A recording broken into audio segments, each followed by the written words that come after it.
प्रभु जी start कर सकते हो। 8 बज गए। हरे कृष्णा हरे प्रभु। कृष्णा।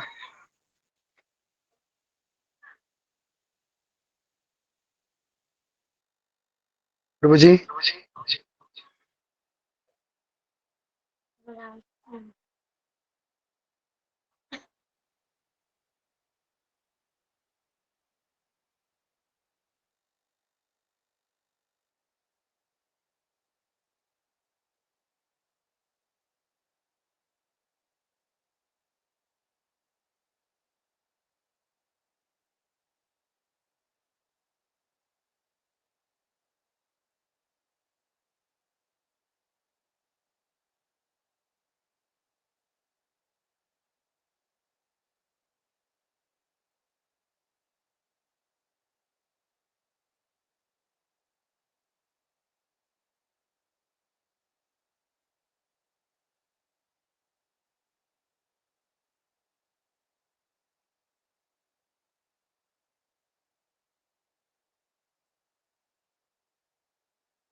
हरे कृष्ण प्रभु जी स्टार्ट कर सकते हो।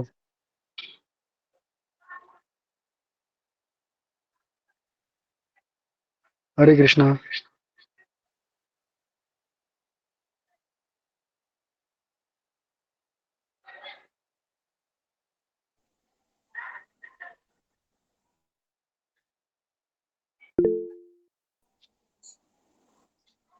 2 मिनट आएंगे।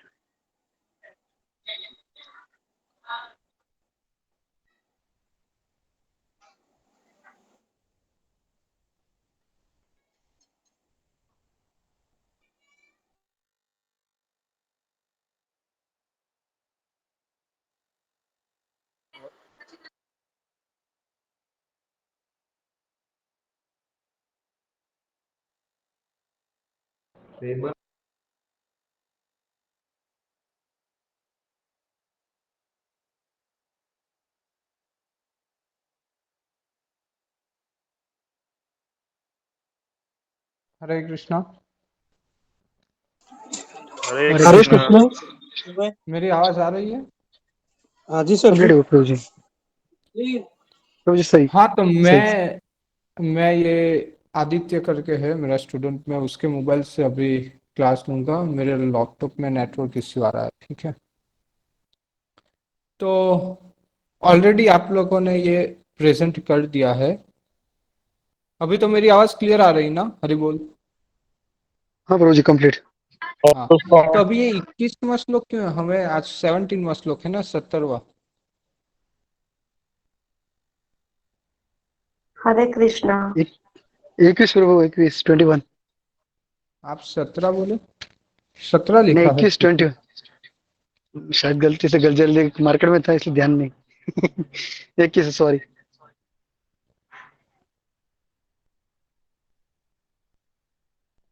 हाँ हाँ सॉरी सॉरी। 17 डाल दिया सॉरी। 21 हुआ है। सॉरी। तो मार्केट में था इसलिए ध्यान नहीं। ओके, कोई दिक्कत नहीं है, ठीक है। ओके। ओके, तो अभी मेरी आवाज क्लियर है ना? Okay complete. हाँ, तो अभी आपको ये सबको श्लोक दिख रहा होगा, राइट? तो अभी एक बार मैं श्लोक बोलूंगा, फिर हम लोग सब साथ में बोलेंगे, ठीक है?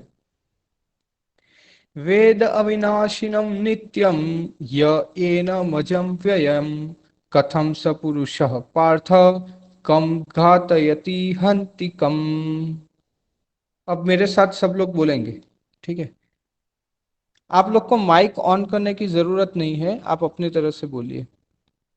वेदाविनाशीनम नित्यम य एनम अजम अव्ययम कथम सह पुरुषः पार्थ कम घातयति हन्ति कम। वेदाविनाशीनम नित्यम य एनमजम अव्ययम कथम स पुरुषः पार्थ कम घातयति हन्ति कम। तो यहाँ पे हम दूसरा अध्याय में देख रहे हैं गीता का सार। तो इससे पहले हमने पहले अध्याय में देख लिया कि अर्जुन को बहुत सारे संशय थे। ठीक है, तो आप लोग ने पहला अध्याय पूरा पढ़ लिया है, तो आप मुझे बताओ कि पहले अध्याय में कोई बता सकता है कि पहले अध्याय में भगवान कृष्ण ने कौन से श्लोक से स्टार्ट किया था बोलना? फर्स्ट, सेकंड, थर्ड, फोर्थ, 10वां, 12वां, कोई बता सकता है?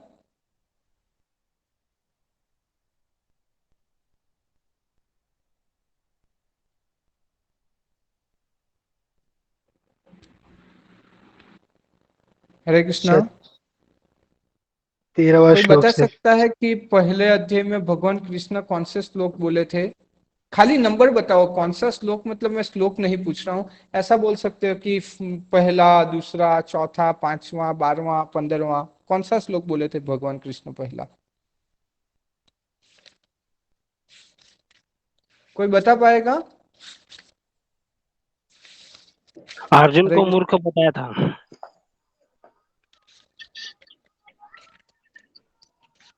अच्छा, तो जैसे हम देखते हैं कि पूरा जो पहला अध्याय था, तो पूरे पहले अध्याय में भगवान कृष्ण एक भी श्लोक बोले नहीं है। भगवान ने पूरी भगवत गीता में श्लोक बोलना स्टार्ट किया है दूसरे अध्याय के दूसरे श्लोक से। ठीक है, और वो दूसरा श्लोक कौन सा था?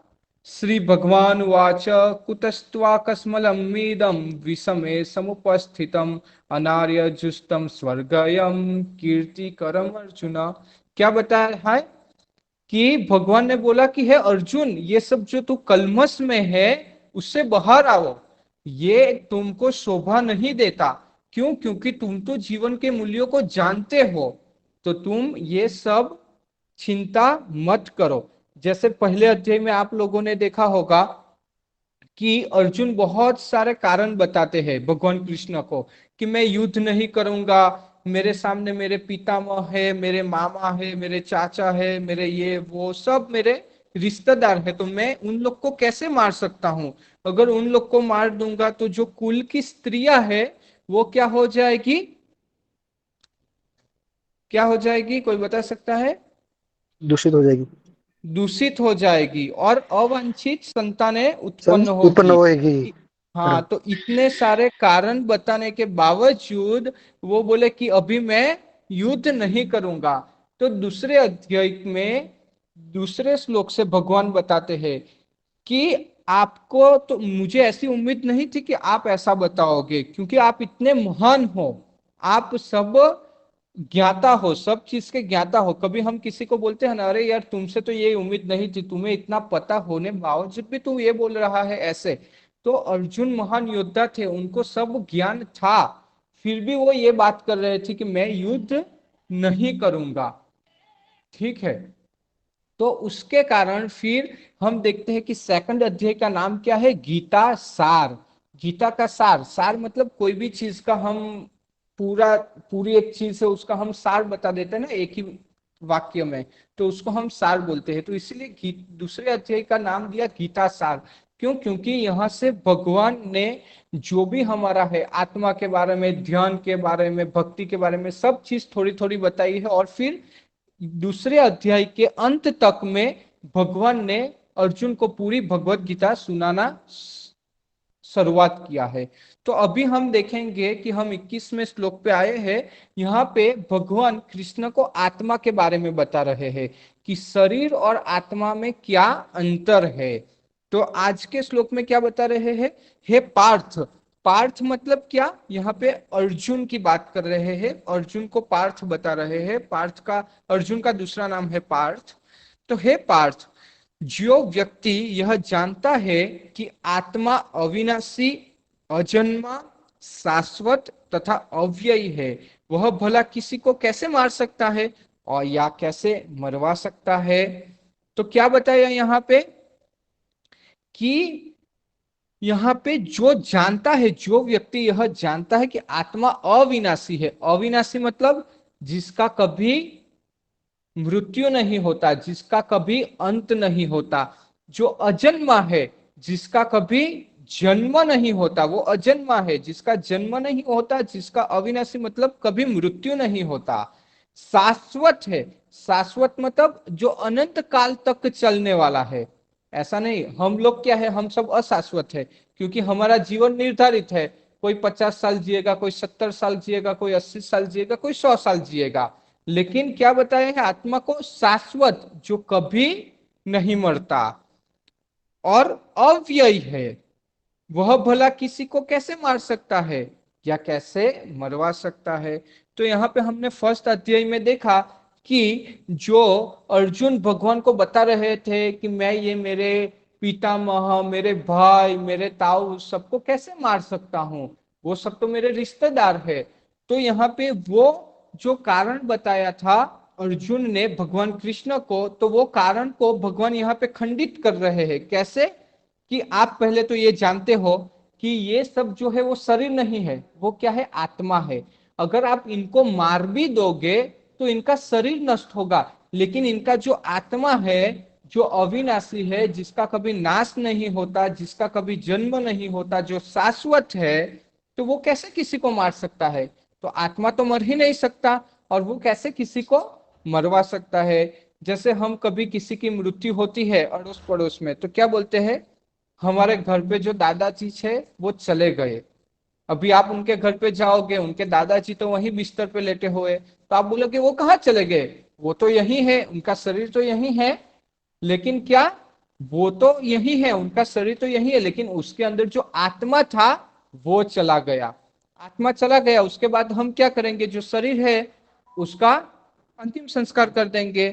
ठीक है, क्यों? क्योंकि जो शरीर है वो तो नष्ट हो जाने वाला है। ठीक है, वो तो विनाशी है।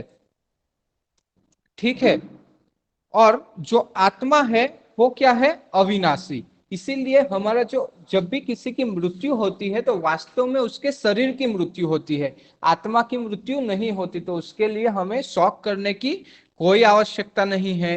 तो यहाँ पे हम तात्पर्य में देखते हैं कि श्रील प्रभुपाद ने क्या बताया है।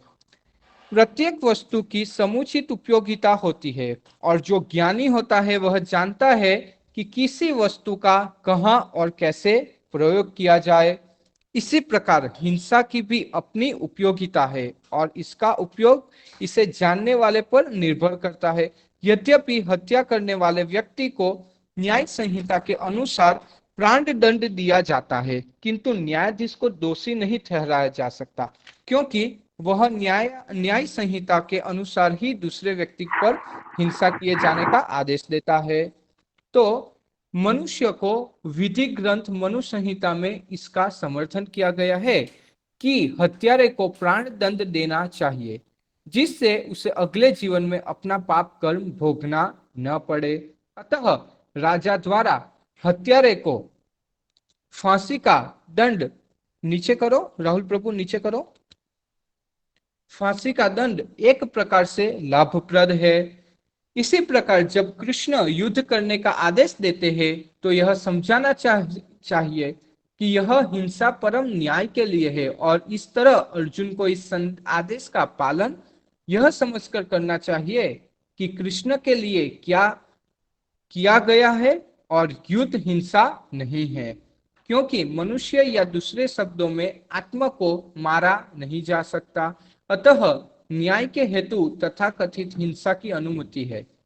शल्य क्रिया का प्रयोजन रोगी को मारना नहीं, अपितु उसको स्वस्थ बनाना है। अतः कृष्ण के आदेश पर अर्जुन द्वारा किया जाने वाला युद्ध पूरे ज्ञान के साथ हो रहा है, उससे पाप फल की संभावना नहीं है। तो यहाँ पे क्या दृष्टांत बताया है कि जैसे मनु संहिता में बताया है, जैसे मान लो कि किसी ने किसी का मर्डर कर दिया आपके गांव में, या किसी ने किसी का खून कर दिया, तो उसको न्यायाधीश क्या सजा देगा? फांसी की सजा देगा। ठीक है, तो अभी उसको फांसी की सजा देगा। अभी हम बोलेंगे अरे उसको क्यों फांसी की सजा दी, लेकिन मनु संहिता में बताया है कि उसको फांसी की सजा उसके अच्छे के लिए दे रहे हैं। क्यों उसके अच्छे के लिए?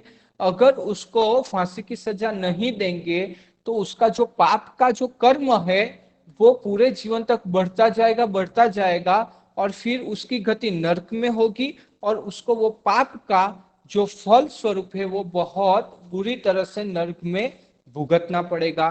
तो उसके लिए मनु संहिता में बताया है कि उसके अच्छे के लिए उसको फल स्वरूप दंड, यहाँ पे मृत्यु दंड दिया जाता है। तो इसी तरह हम देते हैं ना कि हाई कोर्ट में किसी को फांसी की सजा मिली, तो फांसी की सजा उसके बुरे के लिए नहीं मिलती, फांसी की सजा उसके अच्छे के लिए मिलती है, कि ताकि उसका जो पाप कर्म है यहीं पे नष्ट हो जाए, और दूसरा जन्म जो उसकी आत्मा को जो दूसरा शरीर मिलेगा उसमें वो बहुत अच्छे से अपना कार्य कर पाए। तो ये मनु संहिता का यहाँ पे प्रभुपाद ने दृष्टांत दिया है। दूसरी एक बात क्या बताई है कि जैसे यहाँ पे कृष्ण भगवान बताते हैं कि युद्ध करो। जैसे आप लोग ने सुना होगा कि बहुत सारे जो लोग हैं तथाकथित लोग जिन्होंने भगवत गीता नहीं पढ़ी है, वो क्या बोलते हैं, भगवत गीता में क्या सीखना है, भगवत गीता में तो कृष्ण युद्ध करना सिखाते हैं, भगवत गीता आपका भगवत गीता को लड़ाई झगड़ा करना सिखाते हैं, तो उसको पढ़ने का क्या मतलब। लेकिन आप पूरा भगवत गीता पढ़ोगे तब पता चलेगा कि यहाँ पे भगवान कृष्ण अर्जुन को बोलते हैं कि तुम युद्ध करो, क्योंकि ये जो लोग है उसका शरीर मरने वाला है, वो लोग की आत्मा तो कैसी है, अविनाशी, आत्मा का कभी मृत्यु नहीं होगा। और अगर तुम युद्ध नहीं भी करोगे तो अभी ये तो निश्चय है कि ये लोग का मृत्यु होने वाला है, लेकिन अगर आप युद्ध करोगे तो आप एक निमित्त मात्र बनोगे। ठीक है, तो जैसे यहाँ पे हम लोग भगवत गीता का क्लास ले रहे हैं, ये तो ये सब तो भगवान की योजना है, भगवान की योजना के फल स्वरूप आप लोग ये सबसे लाभान्वित हो रहे हैं। लेकिन ये जो ऑर्गेनाइजेशन है और जो हम लोग जो है, हम तो खाली निमित्त मात्र है कि हम ये ज्ञान आप तक पहुंचा रहे हैं, लेकिन ये सब किसकी मर्जी से होता है, भगवान कृष्ण की। जैसे यहाँ पे दूसरा एक एग्जाम्पल उदाहरण दिया है शल्य क्रिया का, कि शल्य क्रिया का प्रयोजन क्या होता है, रोगी को मारना नहीं होता। जैसे आप लोग देखते हो कि कभी सर्जन ऑपरेशन थिएटर में जाता है, किसी इंसान को बेहोश करके सब सर्जरी करता है चाकू और इत्यादि से, तो उसका मतलब ये नहीं कि उसको मार दिया गया, लेकिन उसको जो बीमारी है, बीमारी से बाहर निकालने के लिए, लाभान्वित करने के लिए वो सर्जरी करते हैं, तो उसका मतलब ये नहीं है कि उसको मार दिया। तो उसी तरह ये जो लोग हैं, जो लोग ने पाप किया है, जो युद्ध के मैदान में है, उनको लाभान्वित करने के लिए, उनका दूसरा जन्म अच्छी योनि में हो, अच्छी जगह हो, उसके लिए उनको मारना जरूरी है। जैसे अगर किसी ने मर्डर कर लिया, कोई केस कर दिया, तो उसको फांसी की सजा देना जरूरी है, और वो उसके अच्छे के लिए है। ठीक है, तभी उसको दूसरा शरीर मिल पाएगा। ठीक है, तो इसी तरह ये जो दूसरा अध्याय है उसके आप लोग देखोगे 35-40वें श्लोक तक भगवान कृष्ण आत्मा की ही बात करते हैं कि आत्मा कैसे शरीर से भिन्न है। जैसे आपने इसके अगले श्लोक जैसे 17, 18, 19, 20 है, उसमें क्या बताया है कि आत्मा की जो साइज है, आत्मा का जो कद है, उसके बारे में भगवान कृष्ण चर्चा कर रहे थे। तो आप में से कोई मुझे बताया गया कि आत्मा की साइज क्या होती है। ऑलरेडी वो श्लोक में, आगे के श्लोक में आप लोग ने देख चुके हो, कोई बता पाएगा आत्मा का साइज कितना होता है। सूक्ष्म रहता है। सूक्ष्म रहता है सूक्ष्म रहता है प्रभु जी। हाँ यस पूनम माता जी, आप बताइए। सूक्ष्म रहता है हाँ वो तो वो सबको पता है, लेकिन भगवत गीता में सूक्ष्म में वो स्पेसिफिक साइज बता। बाल। हाँ, मुझे आदित्य प्रभु जी जो थे ना, जो पहले लेक्चर लेते थे, हाँ। तो उन्होंने बोला भाल से भी छोटा होता है, भाल भी दिखाई देता है, उससे भी छोटा वो साइज होता है उनका। अच्छा, लेकिन आपने जो 17, 18, 19, 20 श्लोक है वो आपने पढ़ लिए हैं पूरे। नहीं प्रभु जी, मेरी स्टार्टिंग है अभी। नहीं नहीं, राहुल प्रभु। हाँ प्रभु जी। हाँ, तो आगे के श्लोक में अगर आप लोगों ने पढ़ा होगा तो उसमें तात्पर्य में प्रभुपाद बताते हैं कि जैसे श्वेताश्वतर उपनिषद जो है उसमें बताया गया है कि जो आत्मा है वो, उसका साइज कितना है कि आपके जो सिर पे एक बाल है ना, एक बाल, तो एक बाल का जो अग्र भाग है ना, उसका 10,000 अलग अलग भाग करेंगे, तब जो एक भाग होगा, जो 10,000वां भाग होगा, वो आत्मा का कद है। तो ये ऑलरेडी श्वेताश्वतर उपनिषद में बताया है। तो गीता सार अध्याय में हम आत्मा और शरीर की चर्चा करते हैं, तो हमें ये जानना बहुत जरूरी है कि आत्मा का कद क्या है। ठीक है, क्योंकि जैसे कोई बोलते हैं कि पशु पक्षी में तो आत्मा नहीं होता है, लेकिन ऐसा नहीं है, आत्मा हर एक जीव में होता है। ये चींटी होती है ना, छोटी से छोटी चींटी, उसके अंदर भी आत्मा होती है। और एकदम सूक्ष्म जो कीड़ा होता है जिसको आप अपनी आंखों से नहीं देख सकते, उसके अंदर भी आत्मा रहता है। क्यों? क्योंकि आत्मा की साइज है, हमारे जो अग्र बाल है, अग्र केस है, उसका 10,000 में भाग करेंगे तब, जिसको हम देख नहीं सकते। तो इस तरह के आत्मा की अलग अलग चर्चाएं बताई है। ठीक है, तो 21वें श्लोक जो हमने आज देखा, उसमें हमने आज यही सीखा कि जो आत्मा है वो अविनाशी है, जिसका कभी नाश नहीं होता, उसका कभी जन्म नहीं होता, उसका कभी मृत्यु नहीं होता, और वो शाश्वत अनंत तक काल तक चलने वाला है। तो जैसे हमारा मृत्यु होता है, तो मृत्यु होने के बाद जो हमारा आत्मा है वो एक शरीर छोड़ के दूसरे शरीर के अंदर प्रविष्ट होता है। जैसे हम लोग कपड़े बदलते हैं, जैसे आप लोग ने कभी किसी ने शर्ट और पैंट पहना, 1 साल 2 साल वो शर्ट पैंट पहना, उसके बाद वो शर्ट और पैंट फट गया, तो आप क्या आपका शरीर मार दोगे या आप शर्ट और पैंट नया खरीद लोगे?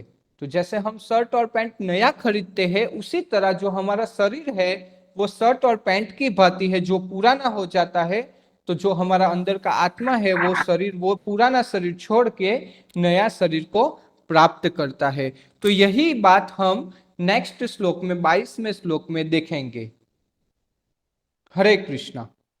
अभी किसी का कोई प्रश्न है तो लास्ट 5 मिनट में पूछ सकता है। प्रभु जी, हाँ हेलो। हाँ प्रभु जी, आपने हाँ। जैसे बोला कि जो भगवान जी है वो मतलब कैसे भाई शरीर को जो गंदे कर्म करते हैं उनके शरीर को भाई जैसे गंदे कर्म के उनको फांसी लगा दी, जैसे उनको दूसरा अच्छा जन्म मिले।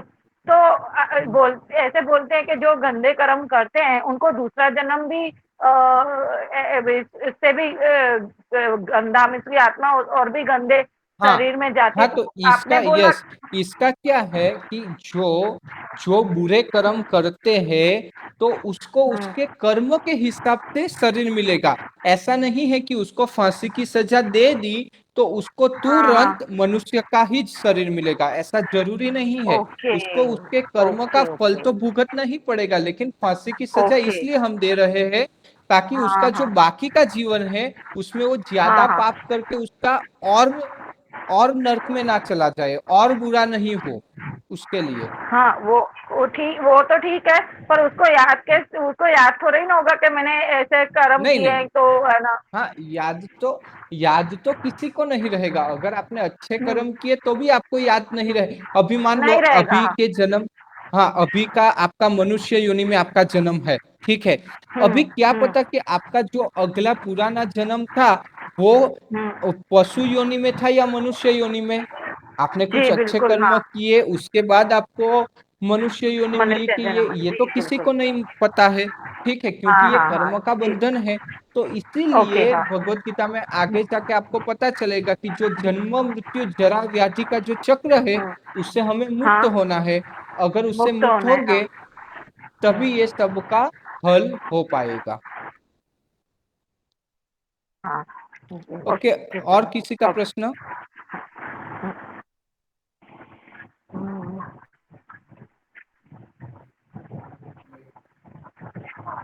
यस, महेंद्र भाई हाथ रेज कर रहे, कोई प्रश्न है? हरे कृष्णा। हरे कृष्ण।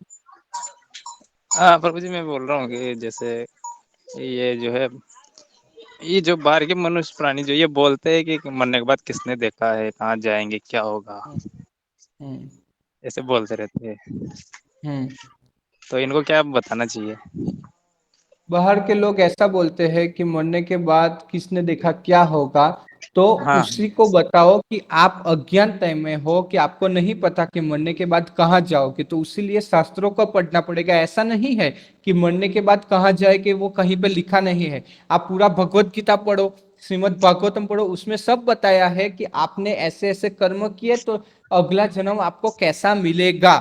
तो मरने के बाद कहाँ जाओगे वो अभी हम पता कर सकते हैं शास्त्रों को पढ़ के, तो उसके लिए भगवत गीता पढ़ना पड़ेगा।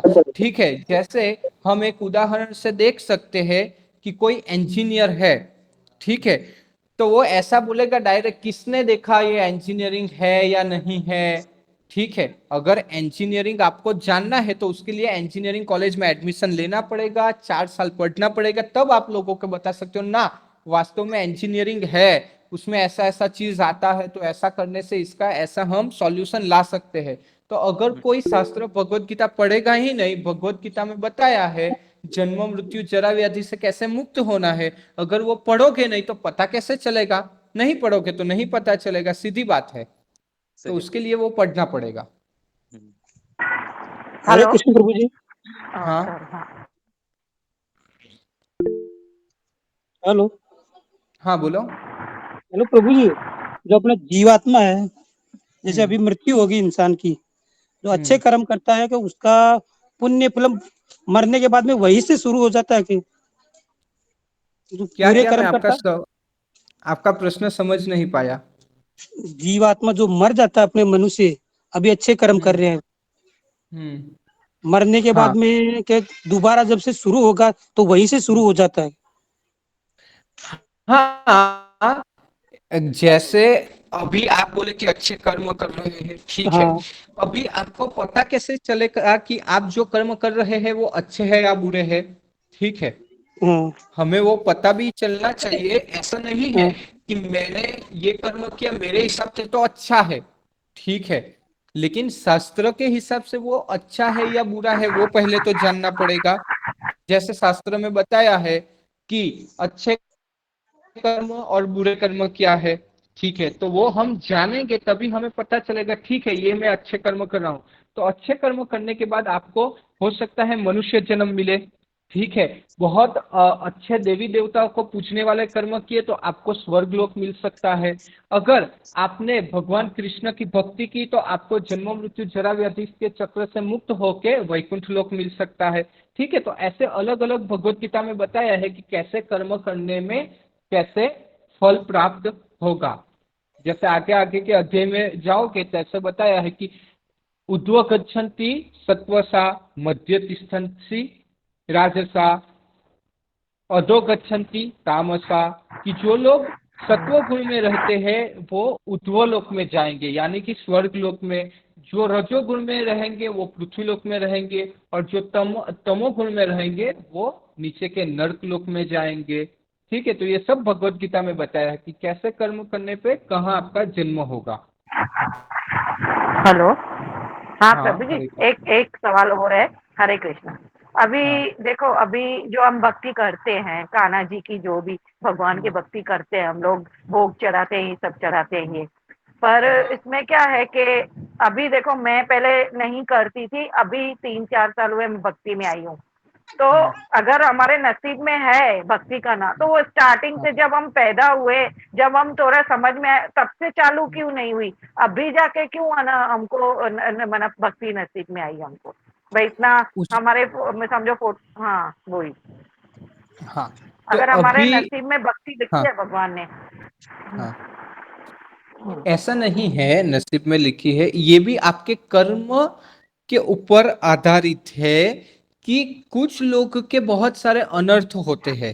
ठीक है, अच्छा। बहुत सारे बुरे कर्म होते हैं। जैसे यहाँ पे अभी राहुल प्रभु है, वो ये भगवत गीता क्लास रोज शाम को 8 बजे से 8:30 बजे तक रखते हैं। ठीक है, आपके सोनगढ़ में कितना लोग है, मान लो 20,000 लोग रहते हैं, मान लो खाली 20,000 है, फिर भी ये क्लास में कितने लोग हैं, मुश्किल से 20 लोग आ रहे हैं। ठीक है, तो उसी तरह आप लोग का जो भक्ति का है वो जब भी आप साधु का संग करोगे, साधु लोगों का एसोसिएशन जो आपको संग मिलेगा, तभी आपका जो भक्ति का जो बीज है वो क्या होगा, उसका उद्गम होना स्टार्ट होगा।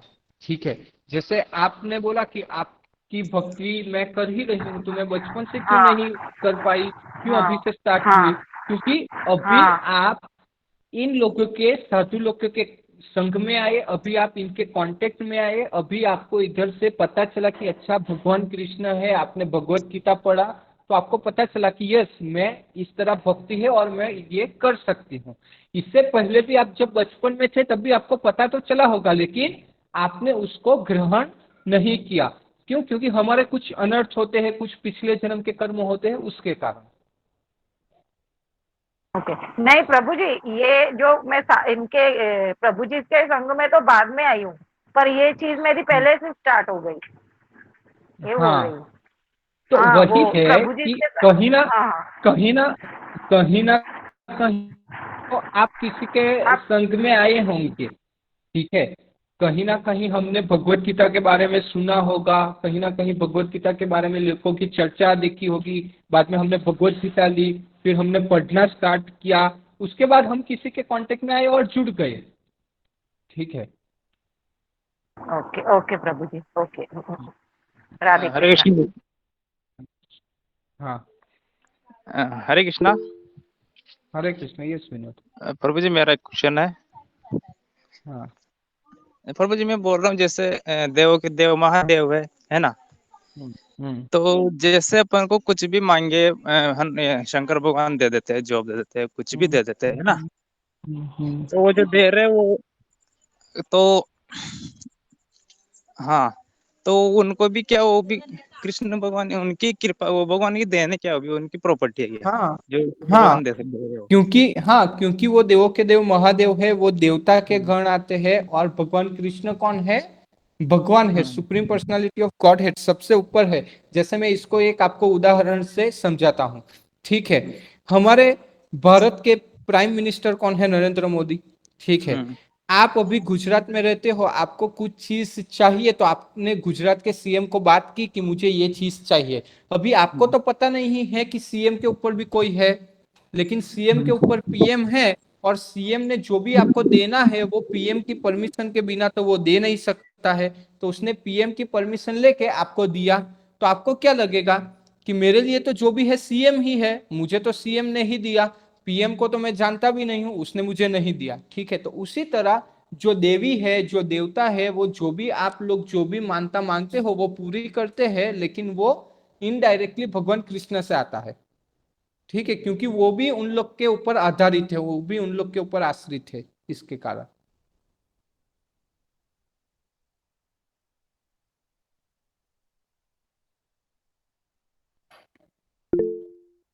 और किसी का प्रश्न है? नहीं प्रभु जी, राधे कृष्णा। हरे कृष्णा प्रभु जी। हाँ। जैसे प्रभु जी शंकर भगवान जो है, जैसे प्रलय आता है ना, हम्म। तो वो भी समाप्त हो जाता है क्या, उनकी लीला समेट लेते हैं क्या? नहीं, नहीं, जैसे भगवान कृष्ण जो है, नारायण विष्णु, उन्होंने जो सर्जन करता है और जो डिस्ट्रक्शन है, जो विनाशकारी है, वो सब भगवान कृष्ण ही करते हैं। लेकिन उन्होंने ब्रह्मा जी को जैसे ड्यूटी दी है, जैसे क्रिएशन, जो ब्रह्मांड है उसका सर्जन कौन करते हैं? ब्रह्मा जी। उसका विनाश कौन करते हैं? शिव जी। लेकिन वो सब कृष्ण के अंदर रह के करते हैं, ठीक है। तो जो देवी देवता है, वो लोग का भी जीवन की एक आयु होती है। जैसे ब्रह्मा जी है, उनका 100 साल का जीवन है, 100 साल के बाद उनका भी मृत्यु हो जाएगा, उनको भी दूसरा जन्म लेना पड़ेगा।